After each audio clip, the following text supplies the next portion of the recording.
Dans cette vidéo, nous allons mettre en place les différentes étapes préparatoires à la rédaction pour un commentaire à l'épreuve du bac sur de la littérature d'idées. Alors tout d'abord, un petit rappel des différentes étapes de la méthode du commentaire. La première lecture, qui est donc la compréhension générale. La seconde lecture, où on va détailler notre lecture en s'appuyant sur les procédés, en essayant de comprendre le texte en détail. Et enfin, troisième étape, la construction du plan détaillé. Ces trois premières étapes constituent en fait la moitié du travail, puisque ensuite, les étapes 4 et 5 consistent en la rédaction des remarques que nous aurons trouvées au brouillon dans les 2 premières heures. Quelques conseils importants sur la gestion du brouillon. On n'utilise tout d'abord que le verso de sa feuille de brouillon. C'est-à-dire qu'on n'écrit pas sur l'autre côté, parce que quand on écrit sur l'autre côté, tout simplement, on peut oublier des choses importantes et on n'a pas forcément l'idée, à un moment donné, pris dans notre élan, de retourner la feuille. Donc pour éviter tout incident, on n'utilise qu'un verso de sa feuille. Ensuite, on prend la feuille en format paysage pour avoir vraiment de la place pour écrire. Et le format paysage va aussi nous obliger à non pas rédiger des phrases lorsqu'on remarque des choses, mais utiliser des mots-clés, utiliser des flèches, etc., un peu à la manière d'une carte mentale. Il s'agit effectivement de regrouper les remarques qu'on va faire au fur et à mesure.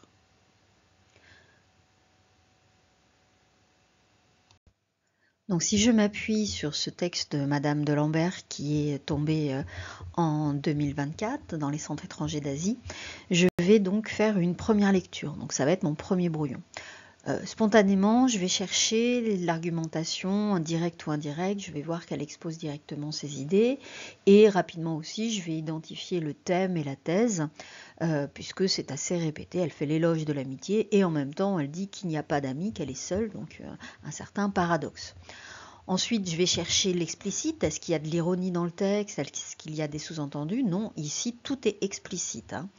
Pas d'ironie du tout. Et enfin, je vais chercher la stratégie argumentative. Donc là, je me rends compte tout de suite, vu que dans la première lecture, je ne comprends pas tout, que c'est assez abstrait, qu'il y a des raisonnements. Donc, a priori, on est sur une stratégie argumentative qui repose essentiellement sur des moyens de convaincre.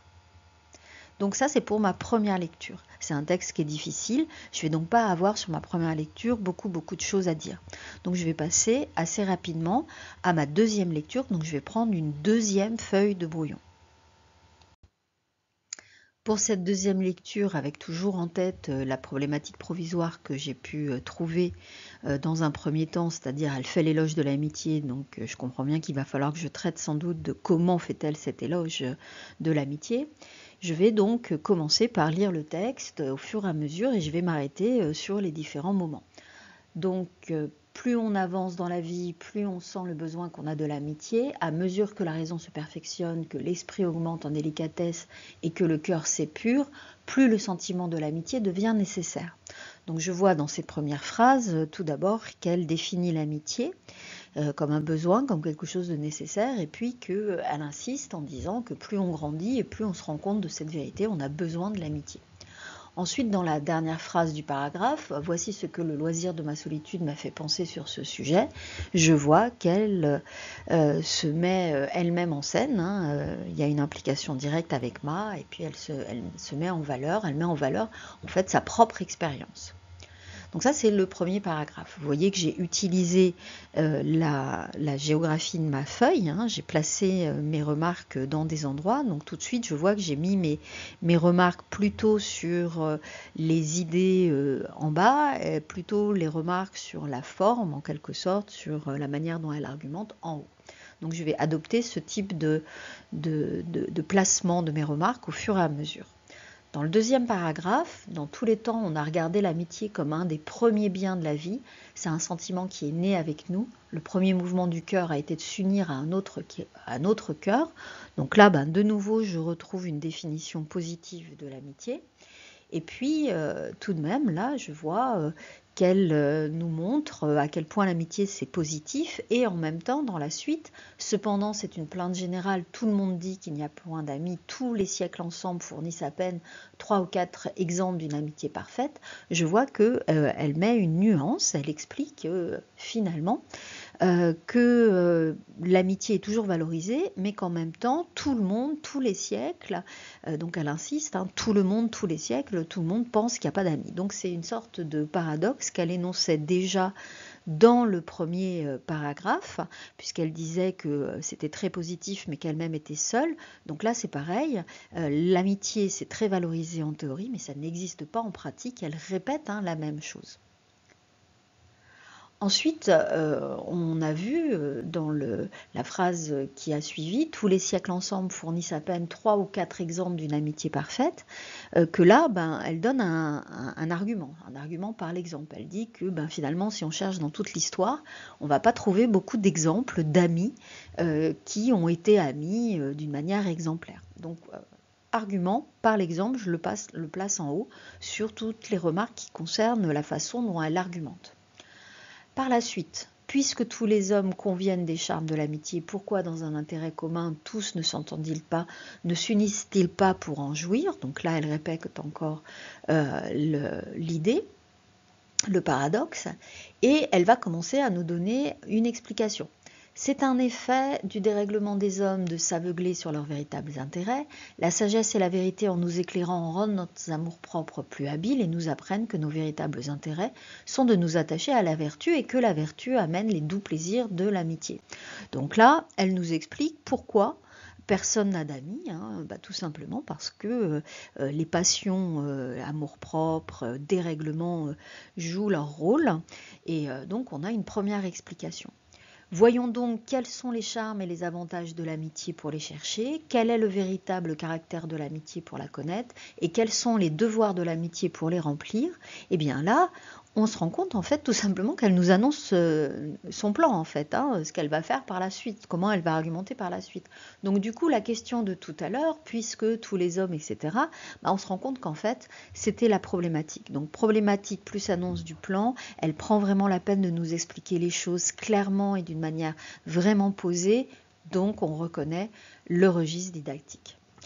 La suite du texte. Les avantages de l'amitié se présentent à ces domaines. Toute la nature n'a qu'une voix pour dire qu'ils sont de tous les biens les plus désirables. Sans elle, la vie est sans charme. Alors là, de nouveau, on a du lexique positif pour définir l'amitié et on a même un parallélisme qui insiste sur cet aspect. De nouveau, elle nous donne une explication. L'homme est plein de besoins, renvoyé à lui-même, il sent un vide que l'amitié seule est capable de remplir, toujours inquiet et toujours agité, il ne se calme et ne se repose que dans l'amitié.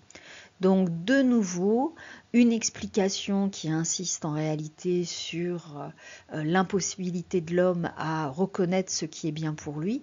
Donc on voit bien qu'elle a une vision assez pessimiste de l'homme et c'est pour ça que finalement il n'arrive pas à apprécier l'amitié.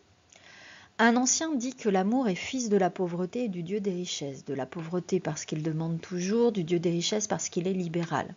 Donc là, référence à un ancien, une note vous précise que c'est Platon, c'est l'argument d'autorité. On reconnaît le type d'argument. Donc elle va se servir de cet argument pour faire un raisonnement par comparaison. Donc elle compare à la suite de Platon l'amitié et l'amour et elle en arrive assez rapidement à l'idée que de toute façon l'amitié est bien supérieure à l'amour avec des mots amélioratifs, des parallélismes et l'accumulation finale.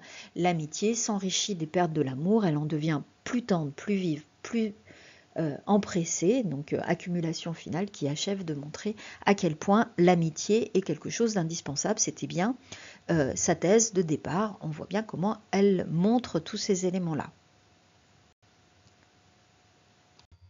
Alors bien entendu, pour les besoins de la vidéo, je suis allée très vite sur cette première lecture et cette lecture détaillée, mais bien entendu, ça prend au moins 1h30 sur les 4 heures. Donc pas d'affolement, ça a l'air d'être simple comme ça, mais c'est pour les besoins de la vidéo. Donc, troisième étape, le plan détaillé. Donc je reviens sur ma problématique de départ, comment l'autrice fait-elle l'éloge de l'amitié. Donc cette problématique, elle était tout à fait pertinente, donc je la conserve et tout de suite je vais, conformément à ce que j'ai vu, je vais faire une première partie sur l'argumentation variée et rigoureuse et puis une deuxième partie sur l'explication du paradoxe. Mes deux axes du plan, en fait, ils m'apparaissent assez rapidement, puisque quand j'ai organisé mon brouillon, j'ai bien fait, j'ai tout de suite vu qu'il y avait vraiment deux axes dans mon étude. J'ai fait des remarques sur les idées, le paradoxe, comment elle fait l'éloge de l'amitié, et puis j'ai fait des remarques sur comment elle le faisait avec des types d'arguments, des raisonnements, etc. Donc en fait, les deux axes, en réalité, ils apparaissent très vite. Ensuite, je vais chercher mes sous-parties, c'est-à-dire les paragraphes qu'ensuite je vais rédiger. Donc là, également des sous-parties qui apparaissent assez vite. Je mets des couleurs. En fait, je reprends ma lecture détaillée et je vais mettre des couleurs pour sélectionner ce dont je vais parler. Donc ça donne quelque chose comme ça.